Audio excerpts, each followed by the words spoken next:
1960 के दशक में टर्किश बार में जब कोई भी व्यक्ति बहुत ज्यादा नशे के कारण अपने घर जाने की हालत में नहीं होता था, तो उस समय कुछ लोग उसे घर पहुंचाने का एक अनूठा काम करते थे और इस काम को करने वाले लोगों को बास्केटमैन कहा जाता था। ये बास्केटमैन एक बड़ी सी टोकरी में उस नशा किए हुए व्यक्ति को बैठा लेते और फिर उस टोकरी को अपनी पीठ पर लाद कर पैदल ही उसे घर पहुंचाते थे। हालांकि ये बास्केटमैन दिन के समय दूसरे काम भी करते थे और शाम को कुछ एक्स्ट्रा पैसे कमाने के लिए वे इस जॉब को किया करते थे। यह काम सुनने में तो बेहद अनोखा है और इस काम में नशा करने वाले व्यक्ति तथा बास्केटमैन दोनों का ही फायदा हो जाया करता था। नशा करने वाले व्यक्ति को गटर और नाली के दर्शन नहीं करने पड़ते और बास्केटमैन की कुछ एक्स्ट्रा इनकम हो जाया करती थी।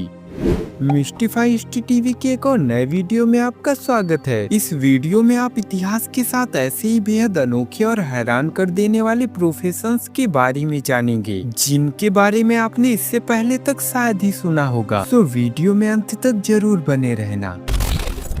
नंबर 6, 16वीं शताब्दी में यूरोप के बड़े शहरों में सड़कों, जेलों या सार्वजनिक एक्सक्यूशन साइट्स पर जब किसी भी व्यक्ति की मृत्यु हो जाती थी तो कुछ लोग उसकी डेड बॉडी को वहां से हटाने का बेहद डरावना काम करते थे, जिन्हें कॉर्प्स कलेक्टर कहा जाता था। कॉर्प्स कलेक्टर ज्यादातर निम्न वर्ग के श्रमिक होते थे जिनका काम एक्सक्यूशन, युद्ध या प्राकृतिक कारणों से होने वाली मौतों के बाद में मृत शरीर को इकट्ठा करना होता था ताकि रोगों का प्रसार और सार्वजनिक अशांति न फैले। इसके अलावा उस समय मानव शरीर रचनाओं का अध्ययन तेजी से बढ़ रहा था और डेड बॉडीज की काफी ज्यादा डिमांड हुआ करती थी। ऐसे में ये कॉर्प्स कलेक्टर मेडिकल कॉलेजों को डेड बॉडीज उपलब्ध कराने का काम भी करते थे। कॉर्प्स कलेक्टर का काम न केवल डरावना था बल्कि यह बेहद खतरनाक भी था, क्योंकि अक्सर उन्हें सड़ी गली या रोगग्रस्त डेड बॉडीज से निपटना पड़ता था जो उनके स्वास्थ्य और दिमागी संतुलन पर बुरा असर डालता था।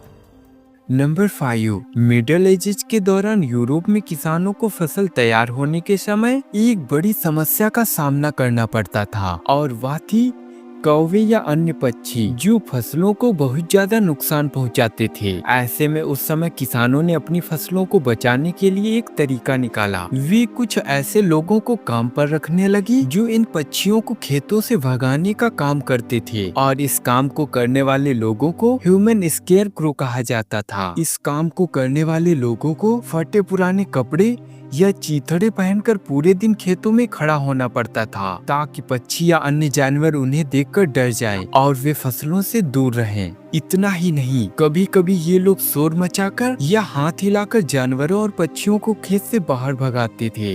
अब सुनने में भले ही यह काम बेहद आसान लगे, लेकिन यह उतना भी आसान नहीं हुआ करता था, क्योंकि ह्यूमन स्केयरक्रो को कठिन मौसमी परिस्थितियों में भी पूरे दिन खेत में खड़ा होना पड़ता था और कभी कभी तो उन्हें खतरनाक जंगली जानवरों का भी सामना करना पड़ता था। इसके अलावा इस काम में काफी कम पैसे दिए जाते थे।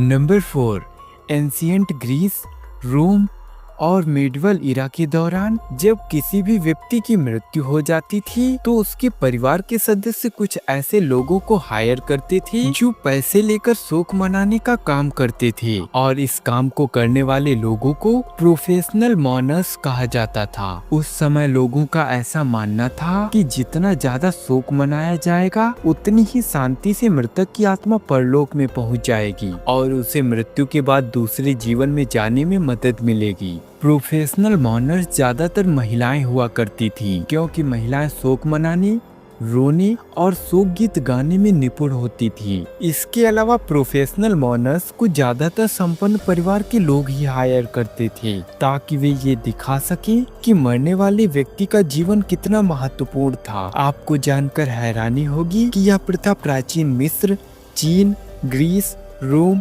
और बाद की यूरोपीय समाज में काफी ज्यादा प्रचलित हुआ करती थी। नंबर 3, 1920 के दशक में यूरोप में एक अजीबोगरीब नौकरी हुआ करती थी जिसे ह्यूमन फ्ली कैचर्स के नाम से जाना जाता था। यह काम उस समय उभर कर आया था जब कई शहरी क्षेत्रों में विशेष रूप से झुग्गियों या खराब रखरखाव वाले आवासों में पिस्सू इन्फेक्शन एक महत्वपूर्ण समस्या बन गई थी। पिस्सू यानी कि फ्ली आमतौर पर चूहों और अन्य जानवरों द्वारा फैलते थे, जिससे लोगों को असुविधा और प्लेग जैसी कई खतरनाक बीमारियों का सामना करना पड़ता था। ह्यूमन फ्ली कैचर्स पिस्सू पकड़ने के लिए विशेष उपकरण जैसे पिस्सू कंघी या चिमटे का उपयोग करते थे और कभी कभी वे अपने हाथों से भी इन्हें पकड़ते थे। वे लोग जानवरों और आसपास के क्षेत्रों की पूरी तरह से जांच करते और किसी भी पिस्सू को हटाकर संक्रमण को कम करने की कोशिश करते थे। इसके अलावा ये लोग इन्फेक्टेड जानवरों से फ्ली को पकड़कर उन्हें रिसर्च के लिए साइंटिस्ट्स को बेच देते थे। हालांकि यह काम आज भले ही अजीब लगता हो, लेकिन यह 20वीं सदी के शुरुआत में सार्वजनिक स्वास्थ्य और स्वच्छता को बनाए रखने के लिए एक बहुत ही महत्वपूर्ण काम हुआ करता था।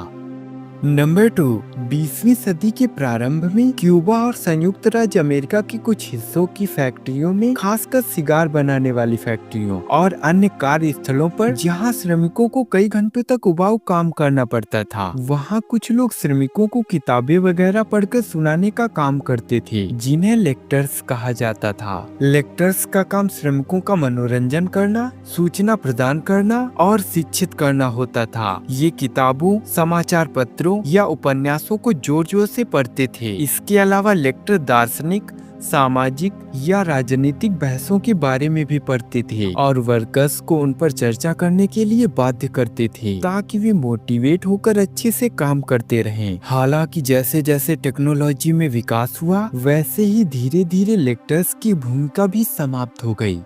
नंबर 1, आज के समय में जब हमें कोई कठिन कैलकुलेशन करनी होती है तो हम कैलकुलेटर या मोबाइल फोन का इस्तेमाल करते हैं। लेकिन जरा सोचो, उस समय लोग कठिन गणनाओं को कैसे अंजाम देते होंगे जब इन उपकरणों का नामो निशान भी नहीं था। ऐसे में उस समय विशेषकर खगोल शास्त्र और वैज्ञानिक अनुसंधानों में कुछ ऐसे लोगों को काम पर रखा जाता था जो गणित और कैलकुलेशन करने में माहिर होते थे और इन्हें ह्यूमन कंप्यूटर कहा जाता था। इस काम को करने वाले लोगों में ज्यादातर महिलाएं हुआ करती थीं, जो वेधशालाओं, विश्वविद्यालयों या सरकारी एजेंसियों में कठिन कैलकुलेशंस को करने का पेचीदा काम करती थीं। हालांकि जैसे जैसे टेक्नोलॉजी में प्रगति हुई और इलेक्ट्रॉनिक कंप्यूटर का आविष्कार हो गया, वैसे ही यह प्रोफेशन भी धीरे धीरे समाप्त हो गया।